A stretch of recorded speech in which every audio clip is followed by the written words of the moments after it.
Euzu billahi mineşşeytanirracim. Bismillahirrahmanirrahim. Elhamdülillah ve salatu ve selamu ala Resulillah. Değerli arkadaşlar, Celaluddin Es-Suyuti'nin El-İtqan fi Ulumul Kur'an adlı eserinden 72. dersimizi yapmak üzere birlikteyiz. Takip ettiğimiz nusha Tahkiku Merkez-i Dirasatul Kur'aniye baskısı. Efendim bu müessesenin ciddi bir tahkikli nushasıdır. 7 cilttir. Efendim 3200 kadar sayfadan meydana gelmektedir. Adeta itkanı, el-itkan fi ulumul Kur'an'ı ihya eden bir neşirdir, bir yayındır. Çok mükemmel bir baskı. Değerli dostlar, bu vesileyle eğer bu ve benzeri çok sayıdaki derslerimizi beğeniyorsanız, faydalı görüyorsanız sizden önemli ricam bizim YouTube kanalımıza ciddi olarak sahip çıkın. Efendim ücretsiz olarak abone olun, manevi olarak destek verin, sözünüzün, nazınızın geçtiği herkesi abone yapın, oynatma listelerini inceleyin, orada her kesime yönelik faydalı bilgilerin, manevi gıdaların bulunduğunu göreceksiniz. Böylece hem manevi sevabından ta kıyamete kadar hepimiz istifade edelim. Efendim amel defterimize sevaplar yağsın, hem de geleceğimize ışık tutalım, geleceğimizi aydınlatalım. İyi ilim adamlarımız yetişsin, iyi ilahiyatçılarımız yetişsinler. Efendim nerede kalmıştık? Sure içerisinde ayetlerin sıralanışının tevkifi olduğu, yani peygamber tarafından, tabi Allah'ın göstermesiyle efendim peygamber tarafından yapıldığı konusunu işliyorduk. Bunun bir delili neydi? Efendim Peygamberimiz sallallahu aleyhi ve sellem'in belli sureleri efendim belli vesilelerle okuması, belli sureleri belli vesilelerle okuması neyi gösteriyor? O surelerde ayetlerin önceden sıralı olarak bulunduğunu gösteriyor. Efendim ve Kaf suresi, efendim Kaf suresi fi sahih Müslim ennehu kana yakra'uha fil hutbe. Kaf suresi sahih Müslim'de yer aldığına göre Resulullah sallallahu aleyhi ve sellem hutbede okurdu Kaf suresini. Kaf suresini hutbede okurdu. Ha, demek ki böyle bir sıralı ayetleri olan bir sure var ki peygamber okuyordu. Ve Ar-Rahman suresi fil Mustedrak ve gayrihi ennehu qara'aha alel cin. Efendim Mustedrak, yani Hakimin el-Mustedrak'inde geçtiğine göre ve daha başka kaynaklarda ve gayrihi başka kaynaklarda geçtiğine göre enne Resulullah qara'aha alel cinni, bu Rahman suresini cinlere okumuş. Bu işte Mustedrak'te geçiyor ve başka kaynaklarda. Ve Necmi, Suratun Necm suresi fi Sahih Buhari'de geçtiğine göre ennehu qara'aha bi Mekke'te alel kuffar, onu Mekke'de kafirlere okuduğu Sahih Buhari'de yer alıyor. Ve secde fi ahiriha, ve Necm suresinin sonunda peygamberin secde yaptığı kaydedilmiş, yani kayıtlıdır Buhari'de. İktarabat saatu ande Müslim'e göre, İmam Müslim kaynağı kitabında ennehu kâne yakra'uha ma'a qafil id, efendim Kaf suresiyle beraber bayram namazında okuduğunu, İktarabe suresi okuduğu İmam Müslim'de mevcud. Müslim'in sahihinde mevcud. Vel Cuma suresi vel Munafikun, Cuma ve Munafikun sureleri fi Müslim'de yer aldığına göre ennehu kâne yakra'u bihima fi salatul Cuma, bu iki sureyi Cuma namazında okuduğu kayıtlıdır Müslim'de. Ve Saf suresi efendim fil Mustedrek'te yer aldığına göre an Abdullah ibn Selam ennehu qara'aha, Abdullah ibn Selam'dan nakledildiğine göre peygamber okuyormuş bu Saf suresini aleyhim, yani kendilerine, sahabeye okuyormuş. Hine unzilet hatta hatemaha, indirilince efendim sonuna kadar peygamber bunlara, yani sahabeye okumuş. في سور شتى من المفصل تدل قراءته لها بمشهد من الصحابة على أن ترتيب آيها توقيفيون. Şimdi bu önceki sayfanın dipnotlarını da arz edeyim. Ondan sonra efendim yeni sayfaya geçelim. Bir nolu dipnot: yakra'uha diye geçiyor. Nerede? Unzur masadire tahric. Bu hadisi tahric eden kaynaklarda yakra'uha diye kayıtlıdır. Hamza nuskasında da böyle.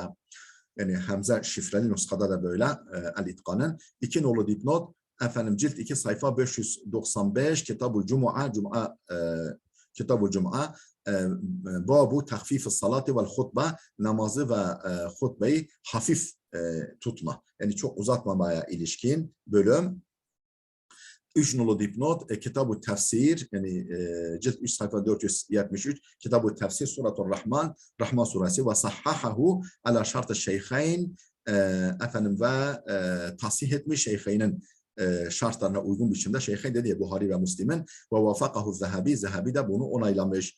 Ve ravahu Tirmizi fi sünenihi Tirmizi de süneninde rivayet etmiş. Kitab-ı Tefsir babu min Suratul Rahman efendim kâle garibun ve Tirmizi demiş ki bu hadis gariptir. Vel Beyhaki fi delail Beyhaki de delail kitabında ve hassanehu eşşeyhul Albani efendim Şeyh el-Albani bunun Hasan olduğunu söylemiş fi Sahih Tirmizi Sahih Tirmizi'de efendim ve fi sahihati lehu yine el-Albani'ye ait Es-Sahiha adlı kitabında bir rakmı 2150 nolu hadis.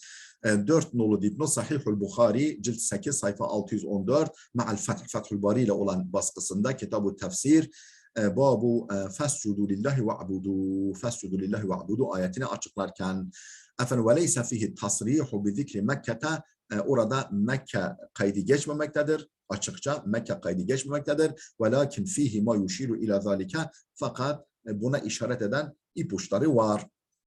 Yani Mekke'de okuduğuna dair ipuçları var. Ve zekerel Hafız İbn Hacer fi şerhi efendim Hafız İbn Hacer şerhinde zikretmiş rivayeten sahihaten sarihatan yazkuru Mekke'de Mekke kaydını yer Mekke kaydına yani Mekke'de okudu peygamber Mekke kaydını açıkça zikreden sahih bir rivayeti de Hafız İbn Hacer şerhte kaydetmiştir. Fakale demiştir ki Ravan Nesai'yu bi isnadın sahihin efendim Nesai sahih bir senetle nakletmiştir ki fezekeraha orada Mekke adı geçiyor. 5 nolu dipnot fi sahihihi cilt 2 sayfa 607 Kitab-ı Salatul İdeyn yani bayram namazları kitap bölümünde babu ma yukra'u fi salatul İdeyn bayram namazı neler okunur bahsi 6 nolu dipnot Sahih Müslim cilt 2 sayfa şu kadar Kitab-ı Cuma kitabı babu ma yukra'u fi salatul Cuma namazında okunacak Kur'an bahsi. 7 nolu dipnot efendim cilt 2 sayfa şu kadar Kitab-ı Tefsir Şe'nu nuzul suratı Saf Saf suresinin nuzulu bahsi konusu ve kezafi işte cilt 2 sayfa 486'da 487'de ve sahhahul hakim ala şart-ı şeyhayn ve vafakahu Zehebi El-Hakim şeyhaynen yani Buhari ve Müslim'in şartlarına göre bunun sahih olduğunu söylemiş ve vafakahu Zehebi de ona katılmış onu dediğini onaylamış. Efendim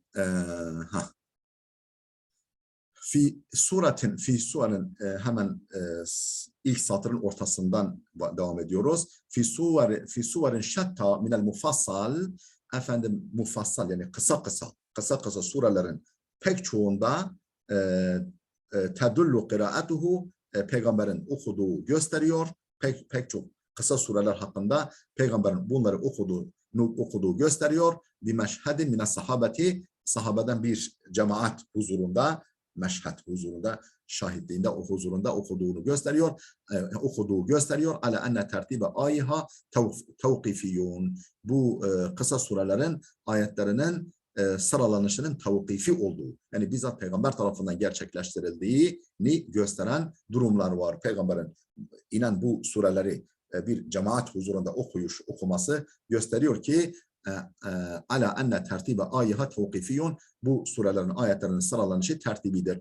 Daha doğrusu bu ve yani hepsini ayetlerin sıralanışının tertibi, tevkifi olduğunu, yani Allah tarafından peygamber aracılığıyla yapıldığını gösteren deliller bunlar.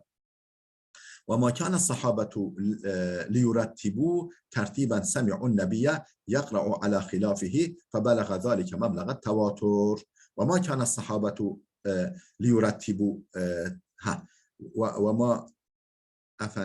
وما كان الصحابة ليرتبوا tertiben semi'un nebiye yakra'u ala khilafihi. Yani sahabe kesinlikle peygamberin tersine okuduğu bir tertiple tertip edecek değillerdi. Peygamberin tertibinden farklı bir tertiple sahabe tertip edecek değildi. Yani sahabe peygamberin nasıl sıralı bu ayetleri sıralı okuduğunu duymuşsa, görmüşse öyle onlar da öyle okumuşlardır.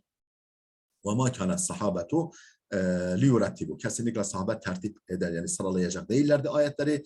Tertiben semi'un nebiye yakra'u ala hilafihi. Peygamberin farklı olarak okuduğu bir tertiple sıralayacak değillerdi. فَبَلَغَ ذَٰلِكَ مَبْلَغَ التَّوَاتُرِ. Bu konudaki bilgi tevatür derecesine ulaşmıştır. Yani peygamberin ayetleri sıraladığı, peygamber tarafından yapıldığı, dolayısıyla Allah'ın kontrolü altında yapıldığı tevatür derecesinde ulaşmıştır. Naam yushkilu ala zalika. Evet, ama şöyle bir problem doğuyor. Ma ahracehu İbn Abi Davud fil masahif min tariqi Muhammed ibn İshak an Yahya ibn Abbad bin Abdullah bin Az-Zübeyir an abihi qal. Şu rivayet bu konuda bir problem oluşturmaktadır. Nedir o? Ma ahracehu İbn Abi Davud. İbn Abi Davud'un fil masahif, masahif adlı eserinde nakledip kaydettiği kimden? Min tariqi Muhammed ibn İshak, Muhammed ibn İshak tariqıyla kimden? An Yahya bin Abbad bin Abdullah bin Az-Zübeyir, Yahya bin Abbad bin Abdullah bin Az-Zübeyir'den, o da babasından, yani Zübeyir'den, Hazreti Zübeyir'den, an abihi kâle. Atel Harith ibn Huzeyme bihateynil ayeteyn min ahiri surati Bera'a. Haris bin Huzeyme Bera'a suresinin sonundaki şu iki ayeti getirdi. Fakale dedi ki eşhedü enni semi'tuha min Rasulillah ve va'aytuhuma. Eşhedü enni semi'tuhuma min Rasulillah ve va'aytuhuma. Ben şahitlik ederim ki ben bunları Resulullah'tan duydum ve ezberledim. Fakale Umaru, Hazreti Ömer dedi ki ve ana eşhedü lekad semi'tuhuma. Ben de şahitlik ederim ki ben de duydum bu iki ayeti. Sümme kâle lev kâne thelâthu ayetin lece'altuha sureten ala hidetin. Eğer 3 ayet olsaydı bunları mustakil bir sure yapardım. Mustakil bir sure yapardım. 3 ayeti birleştirdim, bir sure yapardım. Fanzuru ahire sureti minel Kur'an feelhikuhuma fi ahiriha. Bakınız, Kur'an'dan bir surenin sonuna bakınız. Yani hangisine uygun düşüyorsa feelhikuhuma, o sureye ekleyin bu iki ayeti fi ahiriha. O surenin ahirine bu iki ayeti ekleyin. Bakın bakalım nereye uygun düşüyorsa oraya ekleyin rivayeti bu konuda bir problem teşkil etmektedir.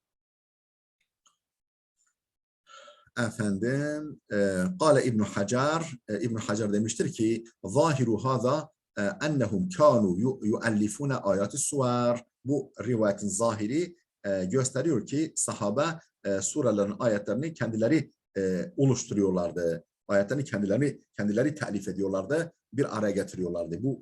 Bu rivayetin zahiri bunu gösteriyor. Bir iştihatlarıyla bu ayetleri telif ettikleri, ayetleri sıraladıklarını gösteriyor bu rivayetin zahiri. Vesairul ahbar tedullu ala ennehum lem yef'alu şey'en min zalika. Ama diğer haberler, diğer rivayetler gösteriyor ki onlar bu konuda hiçbir şey yapmadıkları, yani bu türden bir şey yapmadıklarını gösteriyor. İlla bir tevkifin, ancak peygamberin bildirmesiyle, peygamberin rehberliğinde, peygamberin haberdarlığıyla, haberdar etmesiyle onları bunun dışında bir şey yapmadıklarını gösteriyor. Şimdi bu Suyuti'nin bu konudaki açıklamasına geçmeden önce önceki sayfanın dipnotlarını arz edelim. Bir nolu dipnot, cilt 1 sayfa 226-227, hadis 96 bir lafzı fanzuru sureten minel Kur'an. Kur'an'dan bir sureye bakın. Bir bakın Kur'an'dan herhangi bir sureye. Ve leyse fihi ahire sureten. Yani bir surenin sonuna bakın.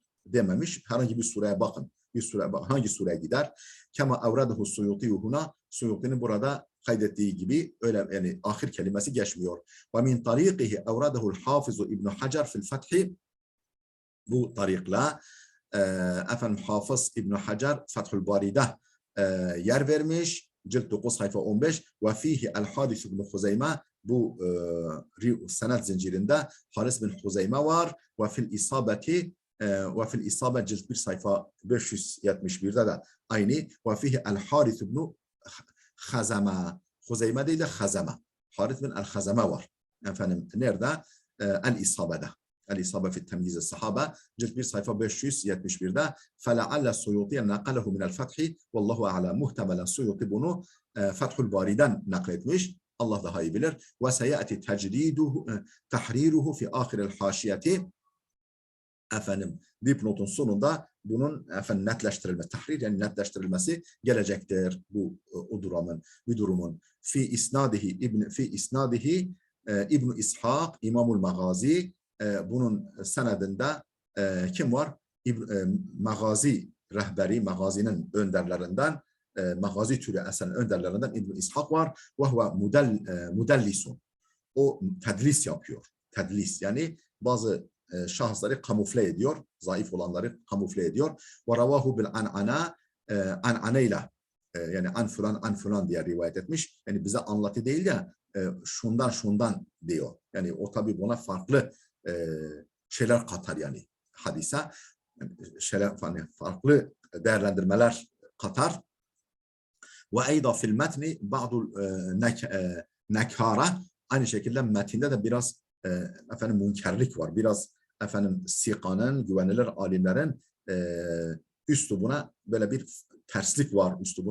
Üslubuna yani bir münkerlik var. Yani onlara uymayan durumlar var. Unzur ma taqaddama fi sad, efendim bakın değil mi? Hazreti Ömer işte bunu işte bilseydim efendim üçüncü bir ayet olsaydı bunu 3 sure yapardım. Yok işte hadi bakın bakalım hangi surenin sonuna uygunsa oraya yerleştirin. Yani böyle çok biraz bir tuhaflık var. Efendim unzur ma taqaddama fi sahife 378 sayfasındaki işareti bakın diyor. Ve keza ravahu İmam Ahmed fi musnadihi, aynı şekilde İmam Ahmed İbn Hanbel musnadında rivayet etmiş bu hadisi. Cilt 1 sayfa 199 min tariqi İbn İshak eyda bil an'ana. Yine İbn İshak tariqiyle yine an fulan denilerek. Fehuve zayıfun bihi. Efendim İbn İshak yani efendim bu senediyle hadis zayıftır. Ve ca'a fil masahif, el masahifte geçiyor. Efendim İbn Abi Davud'un el-Masahibinde El-Harith ibn Huzeyme, kema fil itkan, itkanda da geçtik ve El-Harith ibn Huzeyme diye geçiyor. Hazame değil de Huzeyme diye geçiyor. Ve fi nushati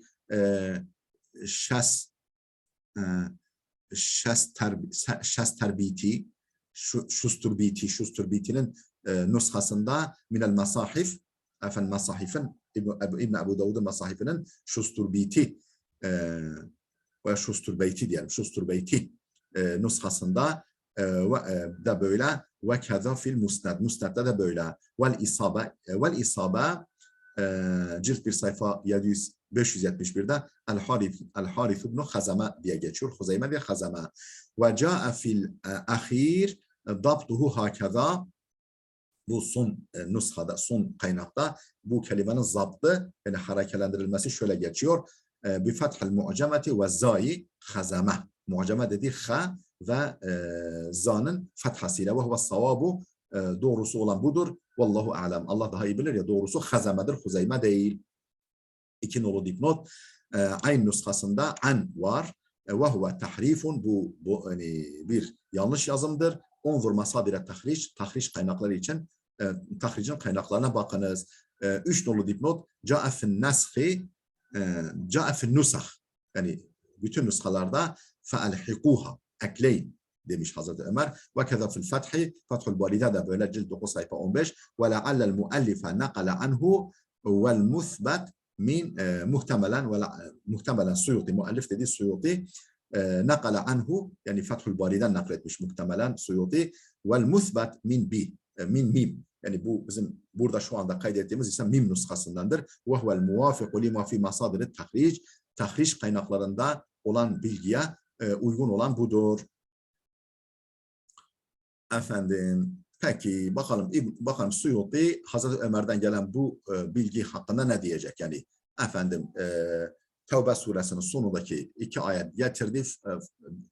Şu zat getirdi. Efendim ben şahitlik ederim ki ben bunu peygamberden duydum dedi. Hazreti Ömer dedi ki ben de şahitlik ederim ki ben de duydum dedi. Efendim hadi bakalım, Hazreti Ömer dedi ki bakın bakalım hangi sure uygunsa bunu o surenin sonuna ekleyin. Eğer bir ayet daha olsaydı, 3 ayet olsaydı onu yeni bir sure yapardım. Bu konuda bakalım Suyuti ne diyecek?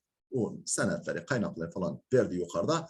Efendim haşiyede şimdi bakalım İmam Suyuti ne diyecek? Kultu derim ki yuariduhu ma ahracehu İbn Abi Davud eyda min tariqi Abil Aliye an Ubey ibn Ka'b ennehum cema'ul Kur'an felemma entehav ila'l ayeti allati fi surati Bera'a ثم انصرفوا صرف الله قلوبهم بأنهم قوم لا يفقهون ظنوا أن هذا آخر ما أنزل فقال أبي إن رسول الله أقرأني بعد هذا آيتين لقد جاءكم رسول إلى آخر السورة. Efendim kultu derim ki diyor Suyuti yuariduhu, bu rivayete terstir. Ma ahracehu İbn Abi Davud Eyda, yine İbn Abu Davud'un nakledip kaydettiği kimden? Min tariqi Abil Aliye. Abul Aliye tariqıyla nakledip kaydettiği şu o da an Ubey ibn Ka'b'in, o da Ubey ibn Ka'b'dan ki ennehum cema'ul Kur'an'a, ki ne diyor Ubey ibn Ka'b? Biz Kur'an'ı topladık. Felemma, yani sahabe Kur'an'ı topladılar. Sahabe Kur'an'ı topladı. Felemma entehu ila'l ayeti allati fi surati Bera'a. Efendim Bera'a suresindeki şu ayete gelince, hangi ayet? Thumman sarafu sarafallahu kulubahum bi ennehum kavmun la yefkahun. Tevbe suresi 127. ayete gelince o sahabe sandılar ki enne hâzâ âhiru ma unzila. Bu surede indirilenlerin sonuncusudur. Sonudur zannettiler.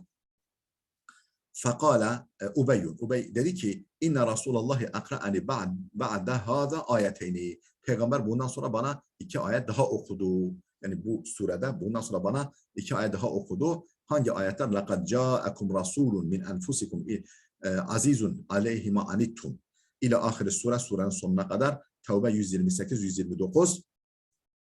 Ve kâle Mekki, yani bu rivayet ona ters. Yani efendim bakınız Ubey ibn Ka'b diyor. Peygamber bana okuttu. Efendim öbüründe efendim Huzeyme diye İbn Huzeyme diye veya Hazame diye bir zat diyor orada. Yani bu rivayetler o birbirine çelişmektedir. Ve kâle Mekkiyun ve gayruhu, Mekki bin Abi Talib ve başkaları dediler ki tertibul ayati fi suvar bi emrin minen nebiyyi sallallahu aleyhi ve sellem. Efendim surelerde ayetlerin sıralanışı peygamberin emriyledir. Ve lemma lem ye'mur bizalike fi evveli bera'a turiket bila besmeletin. Ve lemma lem ye'mur bizalike fi evveli bera'a, Bera'a suresinin baş tarafında besmelenin konulmasını emretmediğinden turiket bila besmeletin, efendim besmelesiz bırakıldı. Yani peygamber ne demişse onu yaptılar. Orada besmele konulmasını emretmediğinden dolayı peygamber turiket bila besmeletin, besmelesiz bırakılmıştır dedi Mekki bin Abi Talib. Dipnotlarımızı okuyoruz. Bir nolu dipnot Fethül Bari cilt 9 sayfa 15. 2 nolu dipnot Câ'e fin nusah. Bütün nuskalarda şöyle geçiyor. Yani İtkan'ın bütün nuskalarında yani efendim es-suratu es-sura diye geçiyor. Vel muthbetu min ha, ama bu kaydettiğimiz neye göre kaydettik? Ha nuskasından ve huve muvafikun lima fil feth. Bu Fethül Bari'de geçen aslına uygundur. Fethül Bari'deki o rivayete, nakla uygundur. 3 nolu dipnot fil masahif, el masahif cilt 1 sayfa 227-228 bir rakmı 97 rakamlı rivayet nakil ve ahracehu ayda Abdullah ibn Ahmed fi zavaidihi alel mustad. Abdullah bin Ahmed efendim Mustad babası Ahmed ibn Hanbel'in Mustad'ine ziyade, yani ona ilaveler, ona eksik bıraktığı yerleri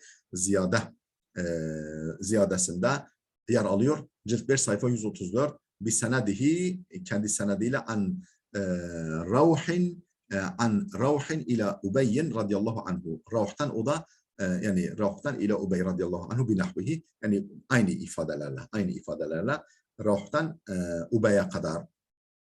Ve kâlel hâfizu İbn Kethir fi tefsirihi, Hafız İbn Kethir tefsirinde demiştir ki, efendim cilt 4 sayfa 180, garibun, bu rivayet, bu hadis gariptir, bu rivayet. Ve ruviye maktu'an an Ebil Aliye fil masahifi eyda, efendim el masahif, İbn Abi Davud'un el masahifinde Ebu'l Aliye'den de maktu olarak, yani senedinde kopuklukla beraber rivayet edilmiştir. Cilt 1 sayfa 177-178, yani hadis no, yani 29. Ve mevkufen an Ubey radıyallahu anhu, Ubey'den de mevkuf olarak gelmiş. Yani Ubey'in sözü olarak gelmiş. Lakin fil isnadeyn Ebu Cafer, fakat her iki isnatta da, her iki senette de Ebu Cafer İsa bin Abi İsa var. Bu da sadukun ama seyyi'ul hafızı, dürüsttür, saduktur, yani yalan söylemiyor ama hafızası bozuk, hafızası kötü, belleği, yani ezberi iyi değil. Ve kâle İbn Hibban yu'teberu hadithuhu min gayri rivayetihi an abihi. Yani babasından yaptığı rivayet hariç, min gayri rivayeti an abihi, babasından rivayet ettiği hariç hadisi muteberdir. Ve huna an abihi. Bu ise babasından aldığı bir hadis. Onzor et-takrib 1126 bir rakmi efendim 8077 ve tehzib cilt 5 sayfa 177, el-keşfe bakın cilt 1 sayfa 20. Efendim ve kâlel Kâdi Ebu Bekir. Kâdi Ebu Bekir demiş ki tertibul ayati emrun vacibun ve hukmun lazimun. Efendim ayetlerin tertibi emrun vacibun, vacip bir emirdir, vacip bir durumdur ve hukmun, yani efendim ayetleri bu sıraya göre okumak, yani yerlerini değiştirmemek. Emrun vacibun, zorunlu bir durumdur ve hukmun lazimun, gerekli bir hükümdür. Fakat kâne Cibrilu yakulu, çünkü Cebrail diyordu, da'u ayete keza fi mevda'i keza, falan ayeti falan yere yerleştirin diye Cebrail söylüyordu. Ve kâle eyda, yine Kâdi Ebu Bekir demiştir ki vellezî nezhebu ileyhi enne cemi'al Kur'an ellezî enzelehullah, ve kâle yine Kâdi Ebu Bekir demiştir ki vellezî nezhebu ileyhi, bizim görüşümüz şudur, enne cemi'al Kur'an ellezî enzelehullah, Allah'ın indirdiği bütün Kur'an ve emara bi isbati resmihi, efendim ve yazımını emrettiği bütün Kur'an ve lem yensahhu, ve neskhetmediği, ve la rafa'a tilavetehu ba'da nuzulihi, nuzulundan sonra tilavetini kaldırmadığı bütün Kur'an huve hâzellezî beyne deffeteyn, şu iki kapak arasında olandır. Yani şu anda elimizde iki kapak arasında olandır. Ellezî havahu mushaf-ı Osman'a, Hazreti Osman'ın mushafının içine aldığı, içerdiği, şu anda iki kapak arasında bulunandan ibarettir. Ve ennehu lem yunqas minhu şey'un ve la zide fihi. Bundan ne bir şey eksiltilmiş, ne bir şey eklenmiş. Ve inne tertibehu ve nazmehu sabitun ala ma nazamahu Allahu Teala ve rettebehu aleyhi Rasuluhu. Ve enne tertibehu, mushafın tertibi, sıralanışı, ve nazmehu, dizimi, sabitun, yani sabit olmuştur, kesinlik kazanmıştır. Ala ma nazamahu Allahu Teala, Allah'ın dizdiği şekilde, ve rettebehu aleyhi, sıraladığı şekilde, Rasuluhu, Allah'ın dizdiği, peygamberin de tertip ettiği şekilde sabit olan nazmı budur. Min ay suvar, yani surelerdeki ayetler hakkında Resul'ün, yani Allah'ın nazmettiği, Resul'ün de tertip ettiği sıralama, kesinlik kazanan sıralama budur. Lem yuqaddam min zalike muahharun ve la ukhira minhu muqaddamun. Ne sondaki bir ayet öne alınmış, ne de öndeki bir sure ve la ukhira minhu, ne de öndeki bir ayet sona alınmış. Ne sondaki bir ayet öne, ne de öndeki bir ayet sona alınmıştır. Böyle bir durum yok. Ve ennel ümmete dabatat anen nebiyyi sallallahu aleyhi ve sellem tertibe ayi kulli suretin ve mevadi'aha. Ümmet de peygamberden zapt etmiş, kaydetmiş, hafızalarında, yazılarında zapt etmiş, kaydetmiş. Neyi? Tertibe ayı kulli suretin, her surenin ayetlerinin sıralanışını ve mevadi'aha, suredeki yerlerini. Suredeki her suredeki ayetlerin tertibini, sıralanışını ve yerlerini ümmet zapt etmiş, kaydetmiş. Yani belleklerinde, mushaflarında. Ve arafet mevaki'aha, yerlerini de böyle bilmiş. Kema dabadat anhu nefsel Kur'ani ve zaten tilaveti. Efendim bizzat peygamberden Kur'an'ın kendisini zapt ettikleri gibi ve zaten tilaveti, efendim tilavetini de yani okunuşunu da peygamberden aldıkları gibi. Ve ennehu yumkinu en yekuna rasulu kad rattebe suverehu, fakat efendim peygamberin Kur'an surelerinin tertibini yapması da mümkündür. Ve yumkinu en yekuna kad vekkele zalike ila'l ümmeti ba'dehu, kendinden sonra ümmetine bu görevi, bu işi bırakmış olması da mümkündür. Yani sure sıralanışını kendisi de yapmış olabilir. Ama böyle bir ihtimal var. Ve ennehu, şu da bir gerçek. Yumkinu en yekuna rasulu kad rattebe suverehu, Resulullah'ın efendim Kur'an'daki sureleri sıralaması da mümkündür, sıralamış olması da mümkündür. Ve yumkinu en yekuna kad vekkele zalike ila'l ümmeti ba'dehu, kendinden sonra ümmete bunu tevkil etmesi, bunu havale etmiş olması da mümkündür. Ve lem yetevelle zalike bi nefsihi, bizzat bunu üstlenmemiş olması da mümkündür. Kale ve hâzâ thâni akrabu. Ne diyor efendim Ebu Bekir, Kadı Ebu Bekir, Ebu Bekir, efendim bu ikincisi daha yakın ihtimaldir. İkisi de muhtemeldir ama bu ikincisi, yani ümmete bırakmış olması, sure sıralanışını, suredeki ayetleri değil de surelerin sıralanışını ümmete bırakmış olması daha muhtemeldir. Dipnotları okuyoruz. Efendim El-İntisar, bir nolu değil, El-İntisar, efendim 60, 293, cilt bir sayfa 60 ve 293. İki nolu dipnot, Ravahul İmam Ahmed fi Musnedihi, İmam Ahmed Musned'inde rivayet etmiş, cilt bir sayfa 57, 69. Vel Hakim fil Mustadrak, efendim şu sayfa, Kitab-ı Tefsir min rivayet İbn Abbas an Osman ibn Affan radıyallahu anhum, efendim İbn Abbas'ın Hazreti Osman'dan rivayetinde ve sahahahul Hakim, Hakim sahih olduğunu söylemiş. Ala şartı şeyhayn, Buhari ve Müslim'in şartına uygun olarak, ve vafakahu Zehabi, Zehabi de onu onaylamış. 3 nolu dipnot, El-İntisar, cilt 1 sayfa 59. 4 nolu dipnot, min ayn ra, min ayn ra nuskalarında cem'u ve huve tahrifun, bu yanlıştır. Onzur El-İntisar, El-İntisar'a bakın, cilt 1 sayfa 59. 5 nolu dipnot, B nuskasında ve rasuluhu diye geçiyor. Unzur El-İntisar, cilt 1 sayfa 59. 6 nolu dipnot, sakata min matbuati Ebu'l Fadl, bu bilgi Ebu'l Fadl'ın basılı nuskasında düşmüştür. Ebu'l Fadl tarafından yapılmış basılı nuskada efendim bu bilgi düşmüştür.